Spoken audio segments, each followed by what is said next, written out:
Let's see if this works.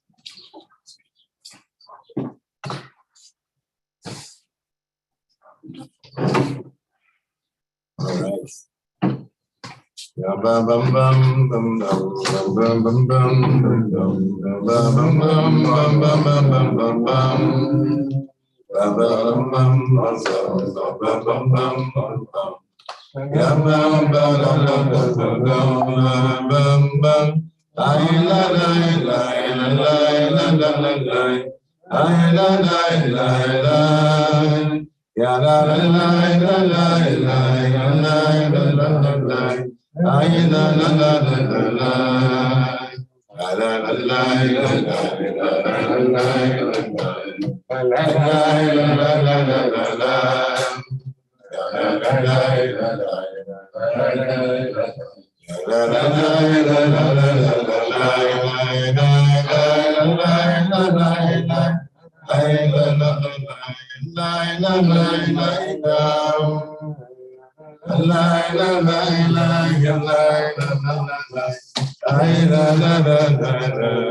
Gary, can you hand me the little clicker that's on that shelf right there?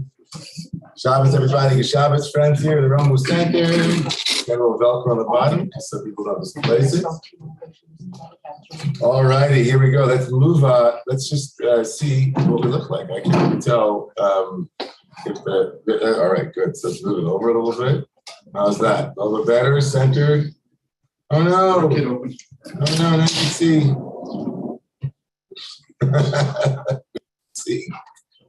All right, holy friends. Can you see us now? Can you hear us? Can you hear us, Jeremy? Can you hear us?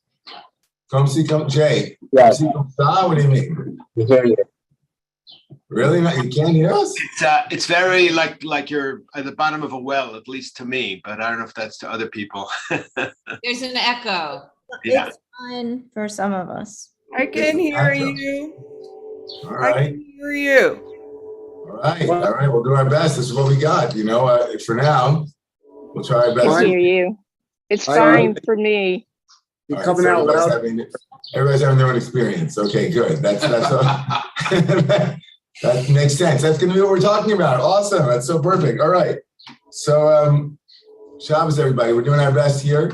I think it's a full, anybody here who hasn't been here in 2 years, raise your hand. Wow. It's been 2 years since you did an open book, really? Wow. 2 years. Yeah. And 2 years since Joni's been with us. Who else? Jeffrey. All right. How many? Look at this early morning crew. Todera Balacha. All right. So we're here to learn. As I do also at Ari knows this also in my Hasidic Masters class. I invite everybody in the chat area to write in the names of people who'd like to wish, or for Shlema or somebody that you're remembering at this point that you'd like to lift up and honor and dedicate today's learning to them. We're going to be learning. I put, for those of you who like the link is in the chat. For those of you who like the PDF's in the chat. There's hieroglyphics, there's cuneiform. We're going to have some people signing it. We have a whole thing going on. If this is your last Shabbos in America for a long time, raise your hand. Shabbos, we have on Shabbos Ba'aloscha, which is Mamish Ba'aloscha, when you will go up or when you will lift up, that's Mamish Gary's last Shabbos. Also, his special reading from the Shabbos of his Bar Mitzvah, Ba'aloscha, which means that for his whole life he was destined to make Aliyah. That was from the beginning. So he's making Aliyah this coming week, and so bittersweet, but also celebratory this weekend. I know that it's Joni's birthday. It was Iva Kaufman's birthday yesterday. As far as I know, also you share birthday with Iva Kaufman. So we got it all going on. So she shares her birthday. She shares it with you. Yeah. Sure, I think she has no problem with Hi, Zoomers, I'm here. Joni made it in from the Boondocks in Great Neck and made it all the way here this morning. It's good to see everybody. Rabbi Ingber is just starting. I am. I don't know if. Right. Can you hear me? We can hear you. Awesome. Okay. So I'm going to share my screen with y'all. And let's see. You see it? So used to this at this point, right? This teaching with the multiple frames going on here. All right. Let's bless Torah since we have Aunt Joni in the house. I'm going to ask Aunt Joni to, let me just bring it up. Are you ready? Baruch atah Adonai Eloheinu melech haolam asher kiddushanu b'mitzvotav v'tzivanu la'asok b'divrei Torah. Amen. Amen. May the Torah be sweet today, and may it give us uplift. And for our children, our grandchildren, all of the generations to come, may it be sweet. We're going to start with kvetching. Why not? Let's start with a good kvetch. Nothing like a good kvetch in the morning. Oh, exactly. Always right. So if you look on the first page here, and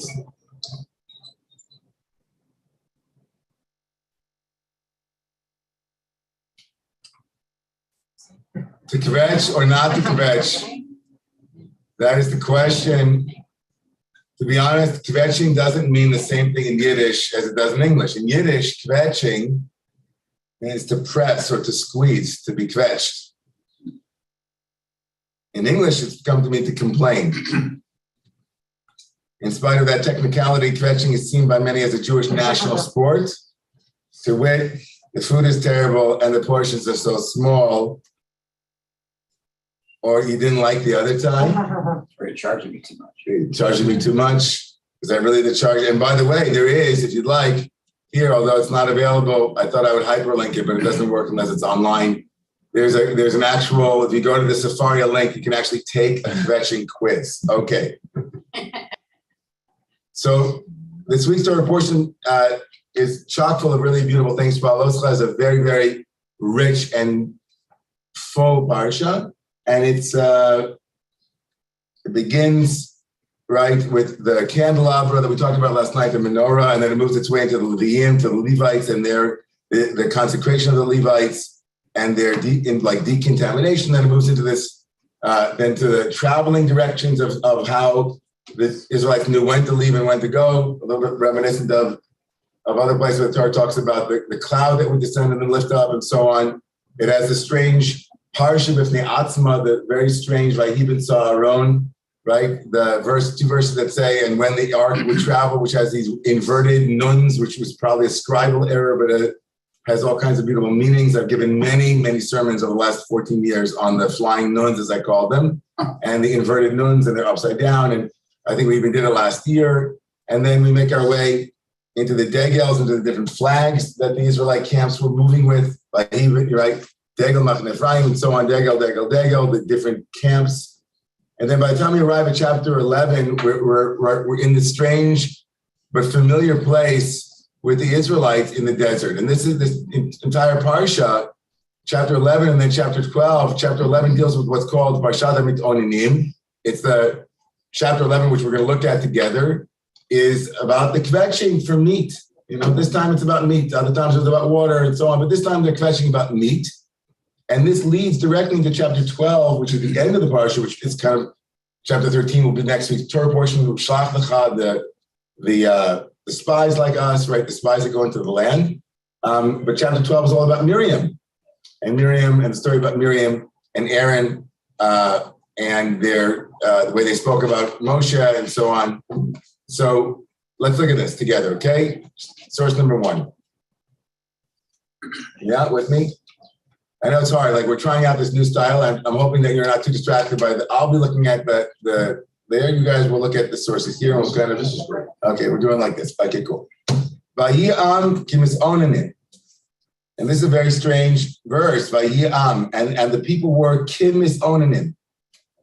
they took the complaining bitterly. Now, Everett Fox, the translation that I've chosen to use here is a very hyper-literal in a beautiful way, poetically literal, and I think, but of course, it's very hard for him to capture the prefix to the word mitonanim, the one who complains. The third Hebrew word has the prefix with a little kaf, a little chaf, the letter in the Hebrew alphabet that actually, when placed at the beginning of a word, makes it into a similitude. It's sort of like this. They were kind of, sort of complaining, which we'll see in a moment, is a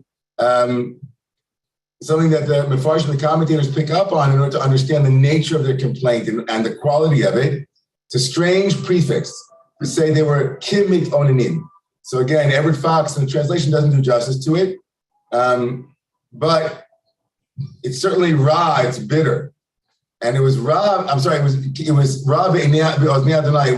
It was evil in the ears of God.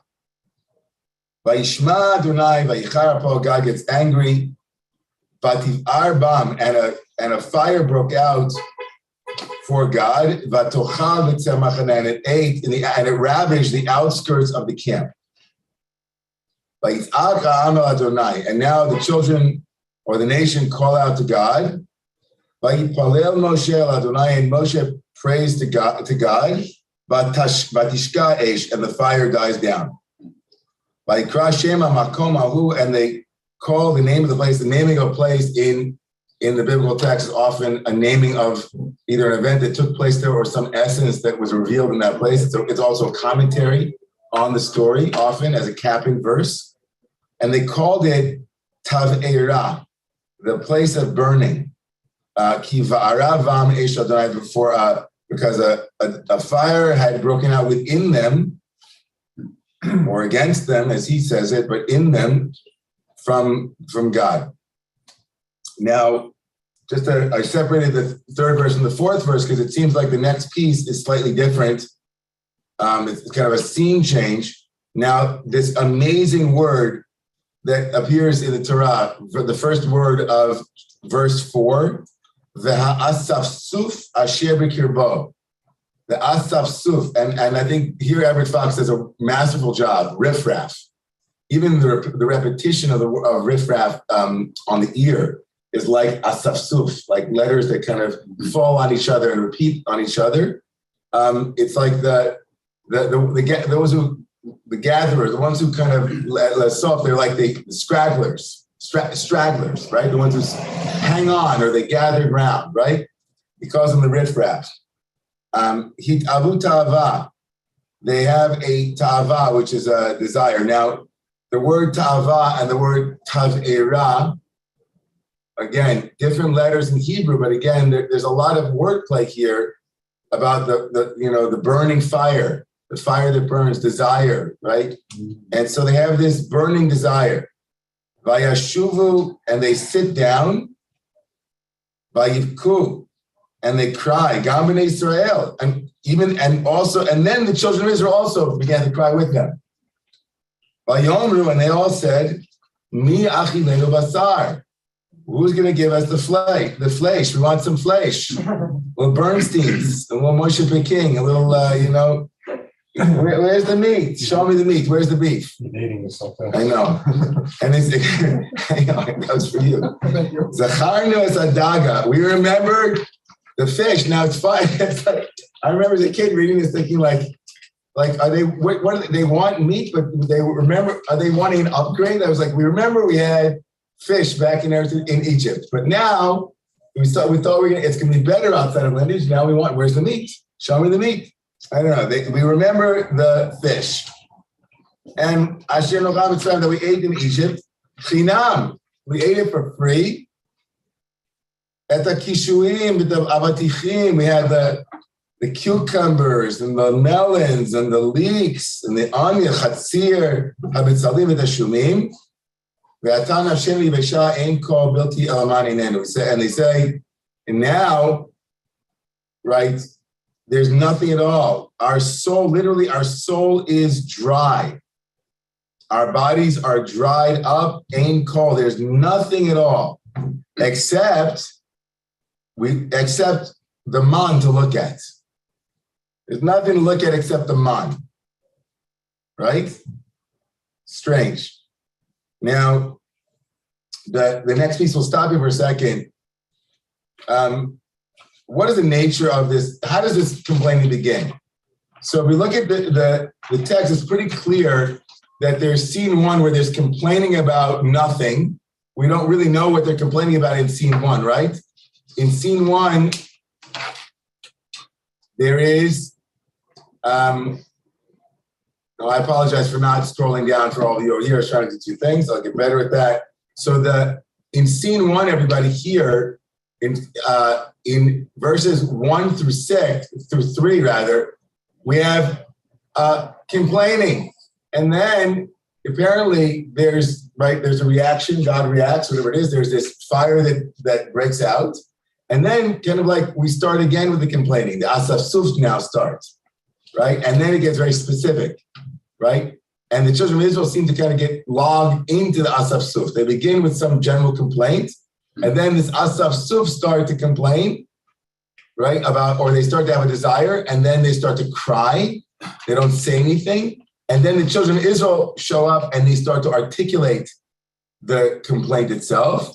And then it becomes nostalgia ain't what it used to be. So here we go. Let's look at source number 4.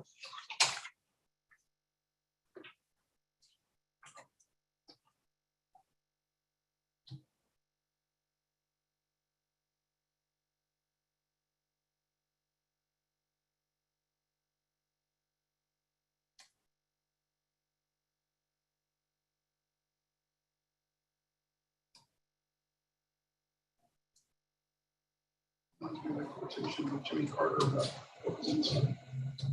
Got what?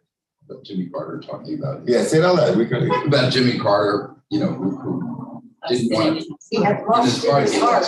He left in his heart, right? Exactly. The lusting the heart of Jimmy Carter. Got it. Wasn't for steak. Exactly. Yeah, obvious. Yeah. But it was flesh.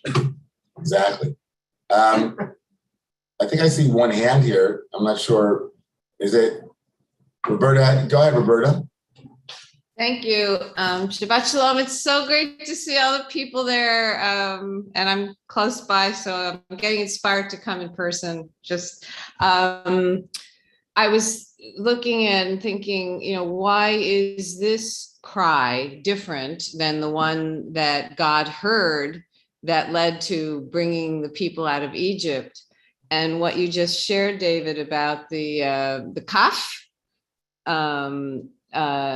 that, and then I'm looking at Fox, that the authenticity, it's like Torah's questioning the authenticity of this cry. Whereas as Aviva Zornberg teaches about the cry that went right up and God heard and then decided to take the people out of Egypt, that it came from a deep inside place. And so I'm just seeing this as this beautiful Torah to awaken us to really, really find the deepest inner source of our voices when we speak out about something that we're not happy about. So thank you so much for that. Yeah, let's get into it. Let's go there. Let's look at the sources and then come back to that. Okay. So in source number 4, Yitzhak Arama, the great sage, who comments on this. If you look at source number 4, anybody want to read source number 4? In verse 1, the subject. I can read it. Yeah, well, The subject of their grumblings is not revealed at this juncture, since at the beginning they kept it inside. Later they clothed their discontent in the form of a hankering for meat. But though at the beginning their discontent smoldered within them, the Lord, who knows the thoughts of man, was well aware of what was going on inside their hearts. The phrase "the Lord heard" implies that God understood the situation, though nothing had actually been explicitly said. So essentially, he basically says, listen, the reason why it says that they grumbled and doesn't really tell us what they grumbled about is because it was still on the inside. Now, nonetheless, it's still, God knew what they were grumbling about or on the inside, which again, this kind of feels, again, like on one level, it's like, really? I can't even complain on the inside? But later on, you'll see that, of course, they do express this complaint when the Asaf Suf start to work on it. So in Arama's reading, in Yitzchak Arama's reading, the Baal Akidat Yitzchak is reading, there is some impact of their unexpressed mentality, of their unexpressed attitude. Like, and the reason why it says kimit onanim, it's as if they were complaining, is because it wasn't a full-on complaint out externally. They weren't actually seeding negativity, but they were feeling negativity.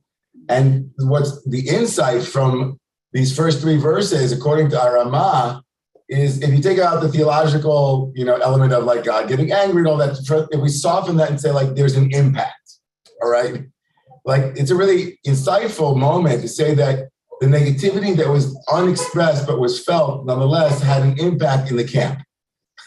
Sure. I don't know if that resonates for you, but certainly with that in mind, in source number 5, what Arama then says about what, like the next piece, the actual complaint and the riffraff. Who wants to read that? Let's get another reader in here, and then we'll go virtual. Yeah, Paul to Paul.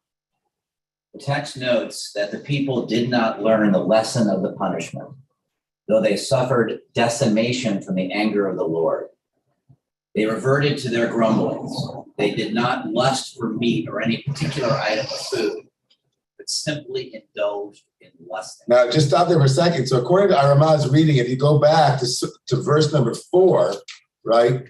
If you go back to verse number 4, you see that verse number 4 begins, right? The riffraff in their midst, they desire to desire. It doesn't say what they desire. It doesn't actually say anything in the beginning. And then only after they have this desire do they then attach it to a lack. So like desire, like very Buddhist, desire just arises because we feel lack for something in some context, which is not in itself like wrong. But he's noting that their rumblings, their grumblings, their lack was always there, and it just was reignited, as it were. After they left the place of burning, it still was burning, and it just reignited. So just finish this is much worse. This is much worse than the case of a man who was overcome by his desires.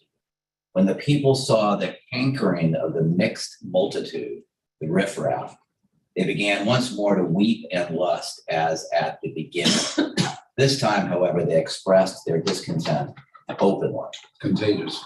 It's contagious. So complaining, or a culture of complaint, is very contagious. And by the way, it's very powerful to imagine the image of the Torah using burning, not only because it's often desires, often experienced as intense emotional flushing to the skin biologically and so on. We have intense emotional sensors, but also in the image of desire as that which can catch and then consume, right? The image of the Torah, one second, the image of the Torah of things that are bo'er, the word in Hebrew, like be'era, tave'era, right? There's a bush over there, Moshe said, right? And it's burning, but it's not fully consumed, but it's burning, right? Bo'er with an ayin, and the name of the place was the place of burning desire, of being burned. And so you see here the Asaf Suf, and again, we can go into who the Asaf Suf are, but and it's interesting to always have a scapegoat, like it's the Asaf Suf, and it's not like, right, who are the Asaf Suf? I'm an Asaf Suf, you're an Asaf Suf, what's an Asaf Suf? But clearly, like the people in the first moment are impacted and influenced by this Asaf Suf. And it can lead to it can lead to all kinds of shadow, which you could say, oh, it's those people who are impacting the civilized ones, or the one, they're the ones. We're not going to go there. That's certainly on a weekend when we're going to be celebrating the Pyrrhic victory of Juneteenth. That is a small gesture on our behalf towards the African-American population of our country, many of whom were always seen as the riffraff, right? Or the ones who had arrows and embodied arrows and the danger of, that. So that's certainly possible here in this reading. But I just want to make it much more universal and say it sounds to me like a culture of desire is extremely contagious and it catches, like you catch fire, It's like someone's complaining and it goes from there to back to that which was seemingly dormant all of a sudden, or like an addiction.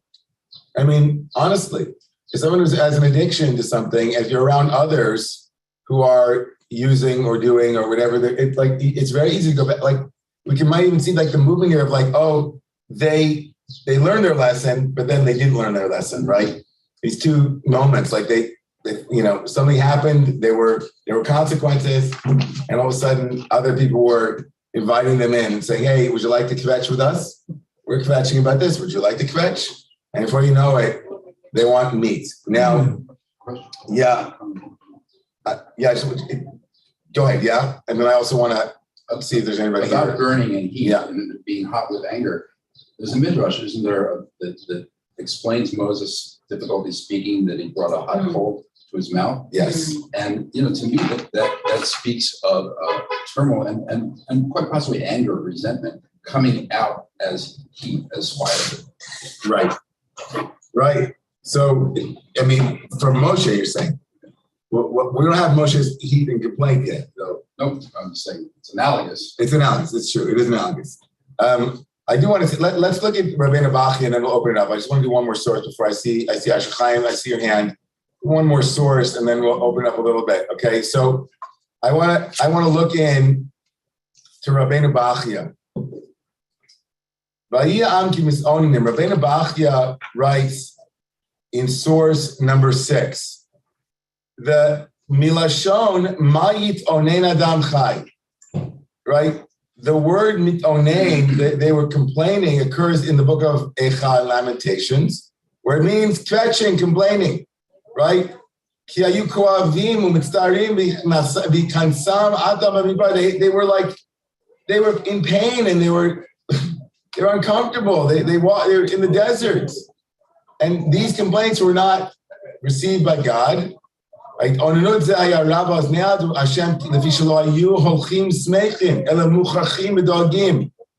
mean, honestly, as any parent, honestly, maybe the most amazing parents in the world who never made a mistake, the ones who never have to go to the Yom Kippur of parenting, right? They don't have any Eicha parenting. It's all Simchas Torah by them. But most of us know the feeling of taking your kids on an all-paid trip, and the entire time they're kvetching, and it doesn't matter how much nothing is wrong. They're just kvetching. Now, enlightened parents like me, and I'm a poster child of this, know that complaints are often, right, it's just how can you empathize, how can you be with them, and know, right, all of that. But at some point, in this image, Rabbeinu Bachya is like, you were slaves, you're in the desert, I know you're uncomfortable, but a little happiness, maybe change your mindset, who knows, so you got mana, it's pretty good, so Rabbeinu Bachya says, this was, unbelievable to God that they were not joyful and happy, that people marched only grudgingly. So the reason it says kimit onanim, and here, now he actually, brings us to the little chaf that I spoke to earlier. The reason why it says that, not that they were complaining mit onanim, but ke, as if they were complaining. Leharosh hayu megamgemin zev v'lo hayu mefarshin also they pachad Moshe k'dei shelo yishma. So basically, it says kimet onanim is if they were covering it over their feelings of discontent because they didn't want Moshe to hear it. They were afraid. So only God hears it. If you look carefully at the verses, God hears the complaint, but Moshe doesn't, because the people are they're not bringing their complaint directly to their manager. They're just mumbling amongst themselves at the coffee clutch, at the kiddush. They don't want they don't want the rabbi to hear, but everybody can hear. There's a little rumor, but God hears it. Kimit onanim, and so that's one interpretation. Ibn Ezra says that the word mit onanim here doesn't mean to complain, but it's connected to the word evil, like avon, right? As if they had done something wrong. They were kimit onanim. They were like evildoers. That Ibn Ezra says that. And the Ramban Nachmanides doesn't agree with him at all. So just holding, right, Rabbeinu Bachya, and then everybody's giving a different interpretation of, they were kvetching, but they weren't doing it loudly, so Moshe could hear it. They were doing evil. That's Ibn Ezra. Ramban says, Nachmani says something, and then we're going to open it up. Vayam ki mitonanim in source 8. Because Ibn Ezra says that Abraham Ibn Ezra says that the word mitonain or mitonanim is from the word not to complain, but to do evilly, to do something evil, right? Divrei avon. And it says, ve'einenu nachon.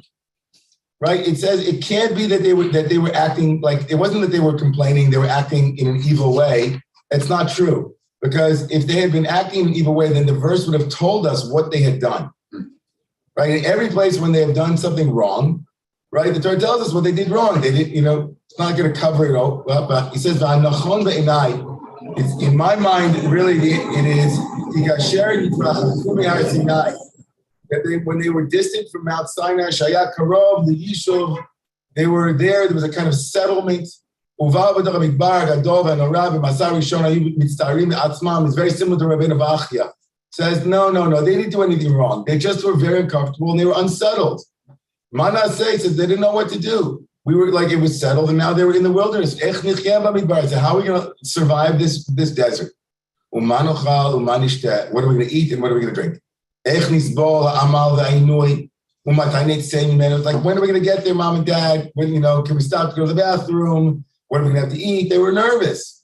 Right, and then he quotes the same thing that Rabbeinu Bachya says, "Mayit onin adam chai gever al chataav shulashon koev mitztaer atzmo." It's like mitonanim is that they were suffering, they were complaining from a place of pain, right? And that's also the word Ben Onim when it's Benjamin in the book of Breshit. Benjamin's name is from the son of my pain, not the son of my sin. Although there are some who say it was the son of my sin, but Ben Sari, the son of my pain, right? So he says. This is Ramban, more loving. So then what's the problem? So Amar Kimit or Nikayumi Dabin B'Marnav Sham Kasher Yatsu Akovim V'Aya Rabbi Ne'adonai Shalem Lalechas Achar B'Simcha V'Tov Levav. So he says the same thing basically, like they were kvetching and they were certainly bitter, but there was a moment here to not think about what was lacking, but they needed to become more aware of what was already present for them and to appreciate it. Now we're going to open it up.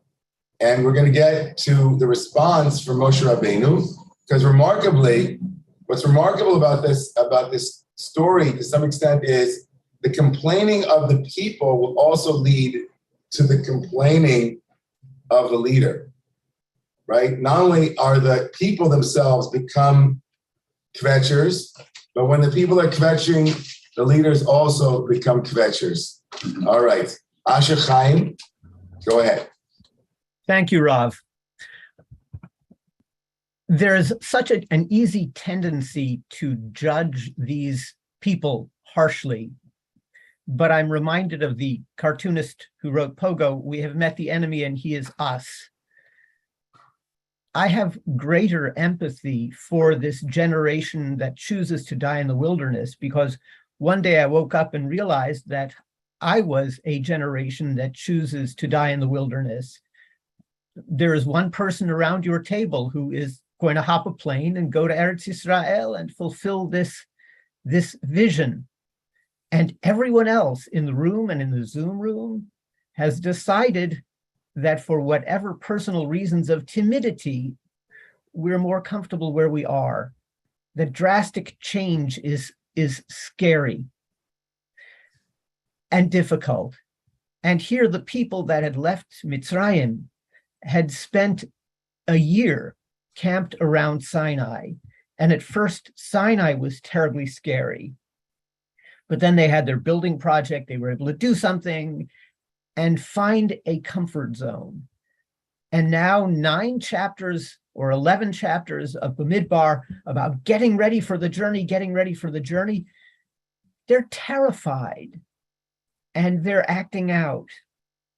And I have much more empathy for them now. And I'm glad that Ramban chooses to show some empathy for the people, just as we can look at Moshe as having a failure of leadership or have an empathic attunement with Moshe as well, that this is all very scary.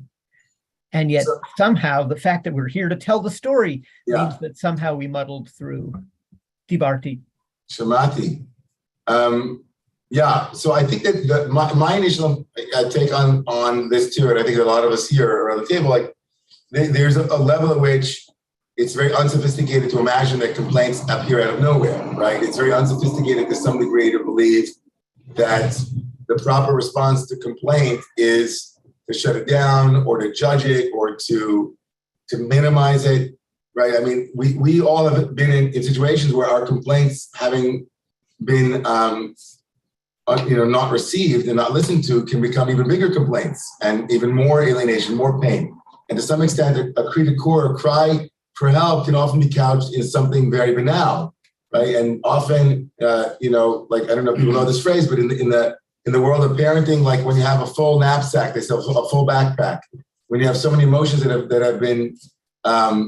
been gathering together and you have no one to process them, it can become very overwhelming for children, let's say, for the brain. And complaint has a very profoundly important social analgesic, like it's a very important lubricant for people to complain. And we'll get to this in the last source about the useful elements of complaining and also some of the better ways to deal with complaining. And so I definitely want to put in a placeholder right now, lest we leave this open book with the sense that whenever someone complains about anything that's painful to them, that it's okay to just start a fire and let it burn at the outskirts of the camp, right? That's definitely not my approach, or I think even the approach of those who are emotionally sophisticated or psychologically astute. So, we've been through enough of life to know that there's a useful, there's an importance to complaining and noticing what you're complaining about. And there's also something about how we receive a complaint that can either increase it, intensify it, exacerbate it, or neutralize it, or at best, work with it. And then there's also another level of complaint, which we'll get to, I think, which is part of what I think some of the commentators are going for here, which is a complaint that is pernicious, that is seemingly never ending, and that eats itself, as it were. It's kind of like complaining. And so we'll get to that also, and the last source in about 10 minutes, okay? I thank you for bringing that, Asher Chaim. I appreciate that. I think it's a very important perspective. Let's look at the aftermath of this complaining story, okay? If you don't mind. Let's look at the aftermath.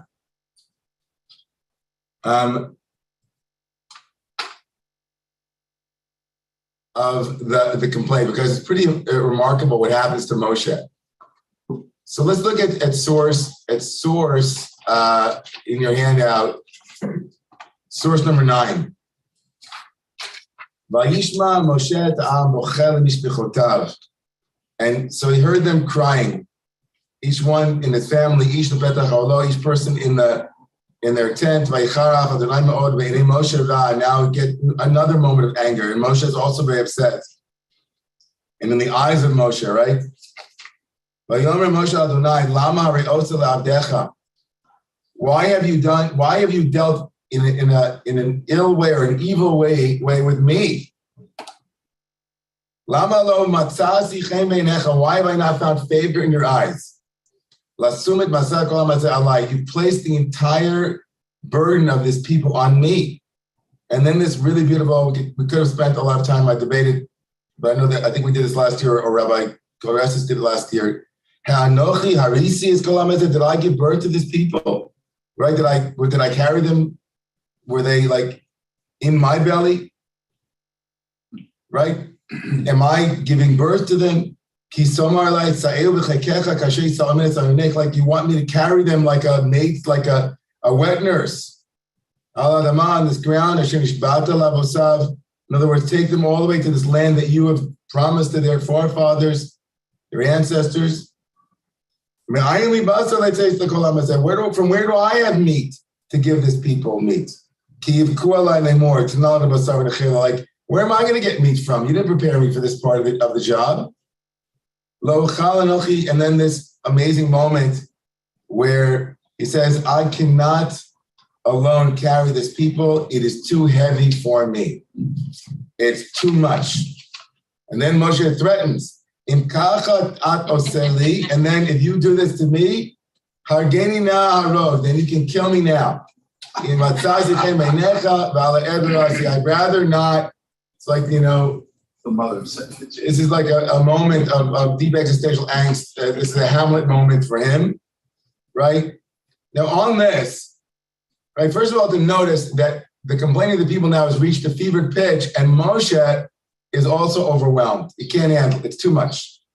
And look at Rabbi Natali Tzvi, Berlin, Yehuda Berlin, in source number, I know I have to move the page here.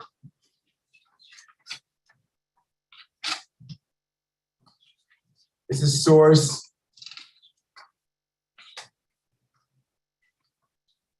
number 10.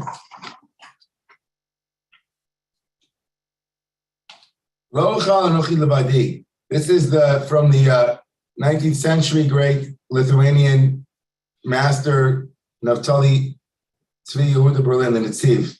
He writes on Moshe's complaint, I can't carry this people alone, levadi. The word levad, by the way,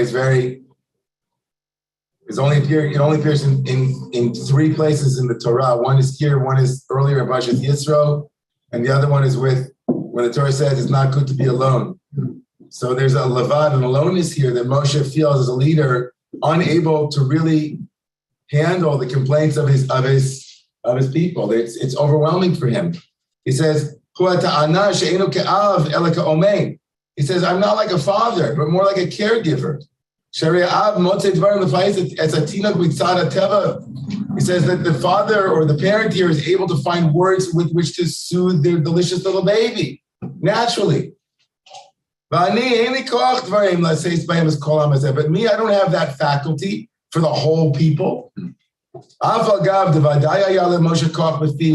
Even though the Netziv says Moshe certainly had the power to appease people, he had the power of the mouth, right? But for it's too much, 200, 500, 1 million, no way. The whole people together is too much for me. Their nature is too much. So each one has their own idea, their own opinion, their own perspective, and I can't integrate and metabolize it in order to quiet their minds, to settle their minds. Moshe says, listen, it's too much. According to the tradition, when the fire burned in the camp, Moshe lost a lot of leaders in that moment. Like the plague, like the pandemic, like the systems and structures that were in place at that moment were also swept up in that moment of complaining. And now Moshe, looking out, says, with this kind of complaining and the culture of complaint, I want to quit. Can I get an exit interview? I'm out. I didn't sign up for this. It's too much for me. As you look in source 11, you see Chizkuni quotes that. When it says, I can't do it alone, he says, said, it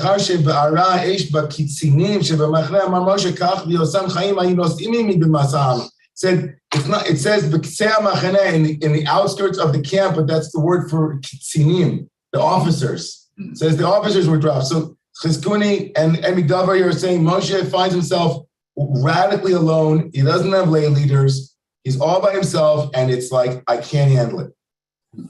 Now Ramban says something interesting about Moshe's complaint being alone, and says it slightly differently than the others. He says, when Moshe says in source number 12 that Moshe was alone, essentially Moshe, the answer that God will give Moshe, as many of you know, in the next verses is what? First of all, you're not alone because I'm going to bring the meat. Who's got the meat? I've got the meat. And then he says to him, and as to the complaint about being alone, what will I do? Bring to you 70 elders, right? And I'll give you a new Congress. I'll give you new representatives, new advisors, 70 new people, right? Now, Ramban says, well, that answer doesn't answer the answer about who's going to give them meat, right? But what it answers is something else. So look at source number 12. It's like the reason why he says, I'm unable by myself to carry the people. It doesn't mean that if I had more people that they would be the ones to give them meat, because they won't have meat either.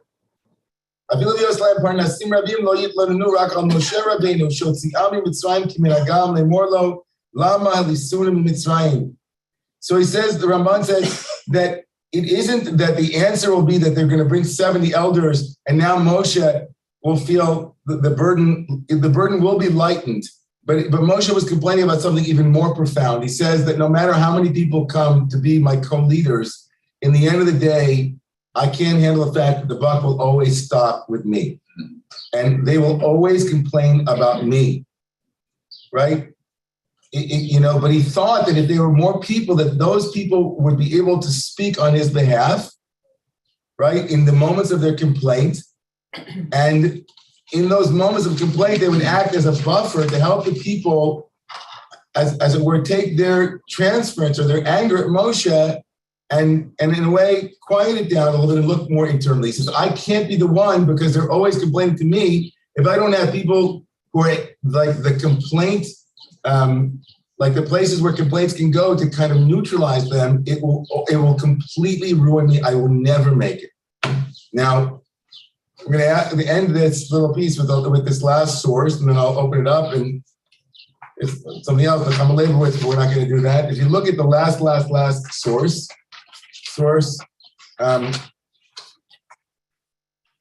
number 21, but I don't even think it even has a number, unfortunately, but it's source 21. I'll go there right now.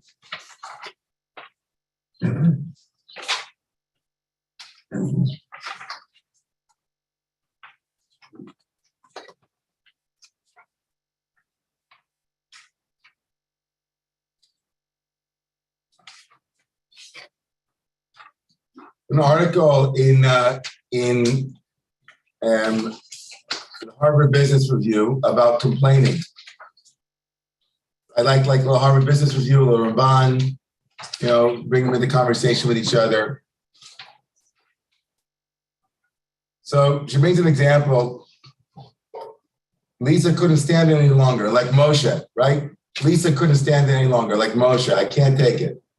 Every time she met her colleague Peter, one of the senior executives, where they both worked, he would begin an endless lament about his work, the government, and his personal life.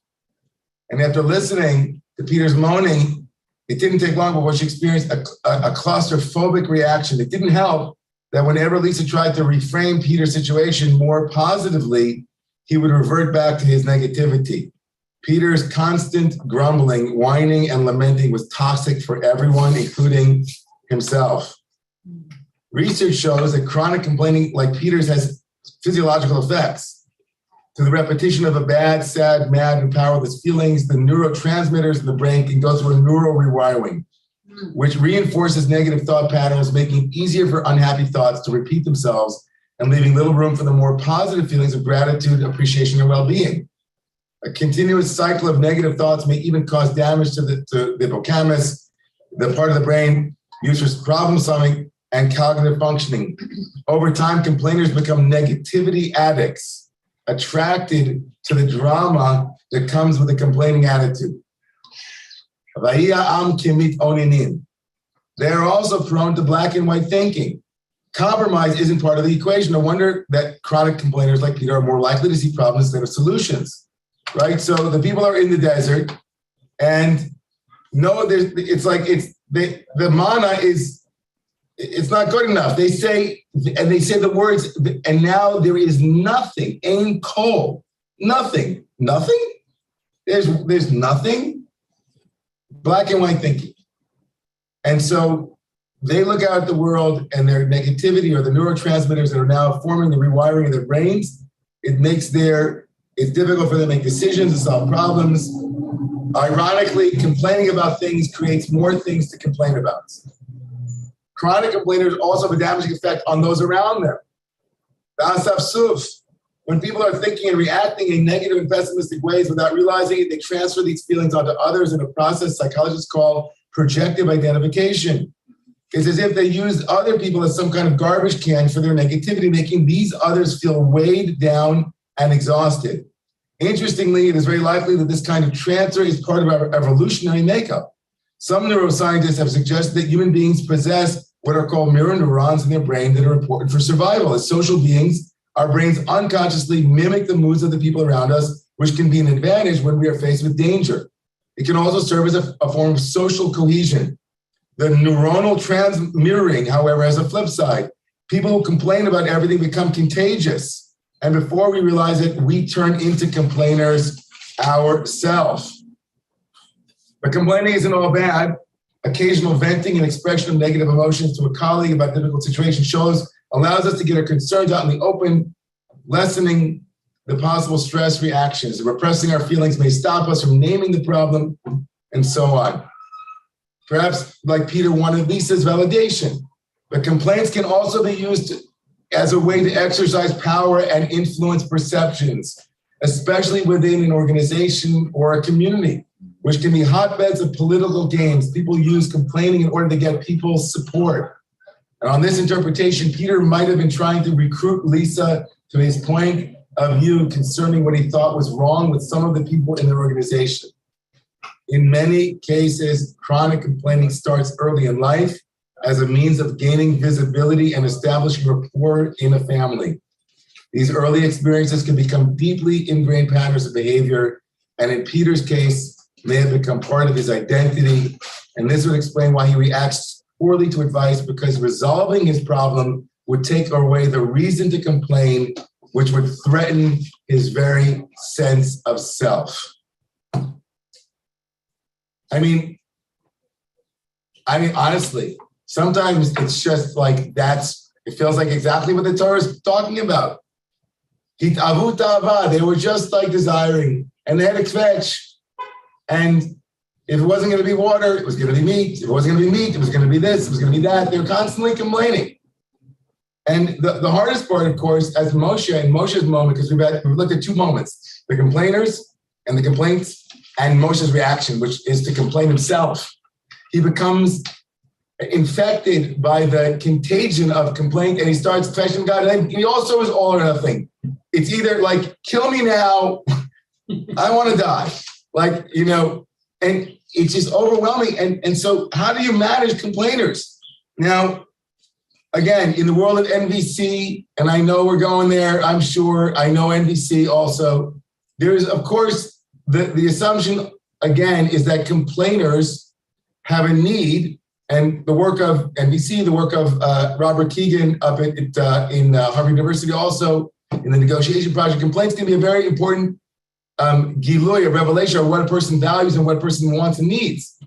But it's also the case that sometimes the need is to complain, right? Again, the more sophisticated understanding of this particular place is that once complaining as a way of achieving something within a family system is present, it would require a deep psychological intervention to some degree to actually be able to access the place in which coupling of complaint and identity have become wedded together, which of course can happen, of course. Thank God. People who have this, and to some degree some of us have it on every level, but some who are like this Peter character or like the Asaf Suf character in the Torah, in that mode, in that role, it can be extremely difficult because the natural proclivity of someone who is spiritually awake, like many of the people in our community are, is to listen to the complainer.